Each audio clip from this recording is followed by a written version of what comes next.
নমস্কার বন্ধুরা, education culture YouTube চ্যানেলে তোমাদের স্বাগতম।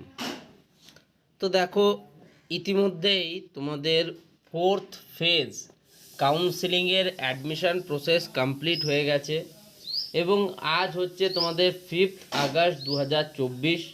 আজ থেকেই তোমাদের কিন্তু যে সমস্ত স্টুডেন্টরা অলরেডি বিভিন্ন পলিটেকনিক কলেজে বা ডিপ্লোমা কলেজে অ্যাডমিশন নিয়ে নিয়েছো, তাদের ক্লাসেসও শুরু হয়ে যাওয়ার কথা।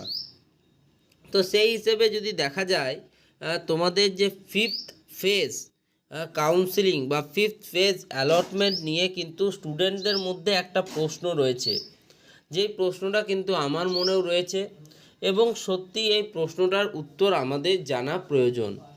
কেন প্রয়োজন? দেখো, আমাদের যে ফিফথ ফেজ কাউন্সিলিং হবে সেটা কিন্তু আগে থেকে নির্ধারিত ছিল না।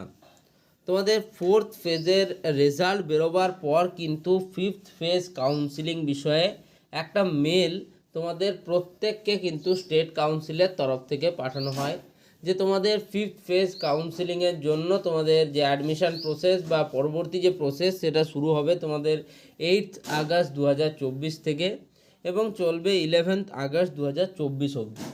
তাহলে তোমরা অনেকেই আমাকে প্রশ্ন করছো যে দাদা, একটা ভ্যাকেন্সি লিস্ট তার আগে পাবলিশ হবে, এটা কিন্তু জানিয়ে দেওয়া হয়েছে কাউন্সিলের ওয়েবসাইট, এই যে sctvesd.wb.gov.in।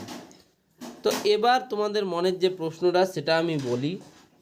তোমরা অনেকেই বলছো দাদা, যদি অলরেডি বিভিন্ন কলেজে সিট ভ্যাকেন্ট রয়েছে, যদি ছিল বা আছে, সেক্ষেত্রে যারা চয়েস ফিলিং করেছে সেই সমস্ত কলেজের সেই সিটগুলোতে আবেদনের জন্য, তাহলে তারা কেন কলেজ পেল না, আবার তাদেরকে পরবর্তী ফেজ কাউন্সিলিংয়ে বসতে হচ্ছে কেন? এটা একটা কিন্তু অত্যন্ত ইম্পর্ট্যান্ট প্রশ্ন।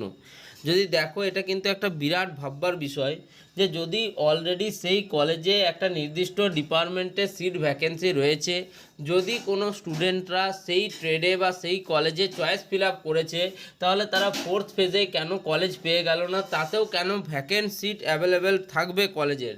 এই প্রশ্নটা নিয়ে কিন্তু যথেষ্ট তৎপর হতে হবে। তার কারণ তোমরা নিজেরাই বলো না, যদি তোমার কলেজে সেই সিটে ভ্যাকেন্সি রয়েছে, তাহলে সেটাতে তো তোমাকে তো অলরেডি যারা কলেজ পায়নি তাদেরকে, তারা যারা চয়েস ফিলিং করেছে তারা সেই ট্রেডগুলো পেয়ে যাওয়ার কথা, তাহলে তারা কেন পাচ্ছে না? এক্ষেত্রে একটা কিন্তু সমস্যার কথা স্টুডেন্টরা বারবার শেয়ার করছে।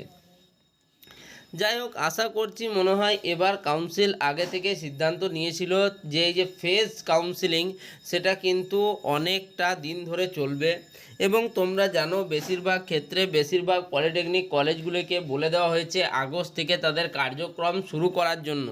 সেক্ষেত্রে তারা তাড়াহুড়োভাবে কিন্তু তোমাদের ফোর্থ ফেজ কাউন্সিলিংটা করে কোনো রকমে কলেজ চালু করার কথা ভাবছে। তোমাদের এই যে পরবর্তী ফেজ কাউন্সিলিং বা স্পট কাউন্সিলিং প্রোগ্রাম যেটা রয়েছে, সেগুলো কিন্তু তোমাদের হতে চলেছে আগস্ট মাসের শেষের দিকে এবং তোমাদের অ্যাডমিশান হতে হতে মোটামুটি সেপ্টেম্বর লেগে যাবে। যারা স্পট কাউন্সিলিংয়ে প্রোগ্রামে পাবে তাদের ক্ষেত্রে বলছি। তো এক্ষেত্রে ব্যাপারটা হলো যে তোমাদের সেপ্টেম্বর অবধি কিন্তু সময়টা লেগে যাবে। তোমাদের যে পরবর্তী এক্সামিনেশান যেটা হবে, সেমিস্টার এক্সামিনেশান, সেটা কিন্তু ডিসেম্বর বা জানুয়ারিতে হওয়ার প্রবল চান্স রয়েছে। সেক্ষেত্রে তোমরা কিন্তু যথেষ্ট পরিমাণ সময়ও পাবে না। তো সেই সব দিক বিবেচনা করেই কিন্তু একটা কঠোর সিদ্ধান্ত নেওয়া হয়েছে যে তোমাদের ফিফথ ফেজ কাউন্সিলিং হবে, মানলাম। তবে তার আগে ভ্যাকেন্সি লিস্টটা বের করে দেওয়া অবশ্যই দরকার এবং খুব তাড়াতাড়ি বের করে দেওয়া দরকার। প্রত্যেকটা ক্ষেত্রে স্টেট কাউন্সিল একটা অত্যন্ত গাফিলতি করছে, যেটা কিন্তু স্টুডেন্টদের সমস্যায় ফেলছে। দু একদিন আগে যদি তুমি ভ্যাকেন্সি লিস্টটা জানতে পারো, তো সেক্ষেত্রে তুমি তোমার মতো একটা চয়েস ফিলিং লিস্ট তৈরি করে রাখবে।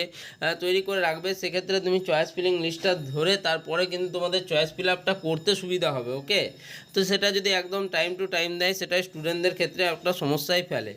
তো তাই আমি বলবো যেন খুব তাড়াতাড়ি তোমাদের ওই লিস্টটা চলে আসে। লিস্টে চলে এলেই কিন্তু বোঝা যাবে যে কোন কলেজে কতগুলো সিট ভ্যাকেন্সি রয়েছে। আর তুমি একবার যারা কলেজ পাওনি ফোর্থ ফেজেও, তারা কিন্তু নিজেদের একবার চয়েস লিস্টটা মিলিয়ে দেখবে তোমরা সেই কলেজে সেই চয়েসটা ভরেছিলে কি না। ওকে, তাহলে সব বিষয়টা কিন্তু ক্লিয়ার হয়ে যাবে যে এখানে একটা কোনো নিশ্চয়ই কোনো একটা বিশেষ ব্যাপার রয়েছে। তো যাই হোক, এই ভিডিওটা এখানেই শেষ করছি। ভিডিওটা যদি ভালো লাগে এবং ভিডিওটা ইনফরমেটিভ মনে হয় এবং এই প্রশ্নটা যদি তোমাদের মনেও এসছে, তাহলে অবশ্যই ভিডিওটিকে লাইক করো, বন্ধুদের মধ্যে শেয়ার করো, চ্যানেলটিকে সাবস্ক্রাইব করো। ধন্যবাদ।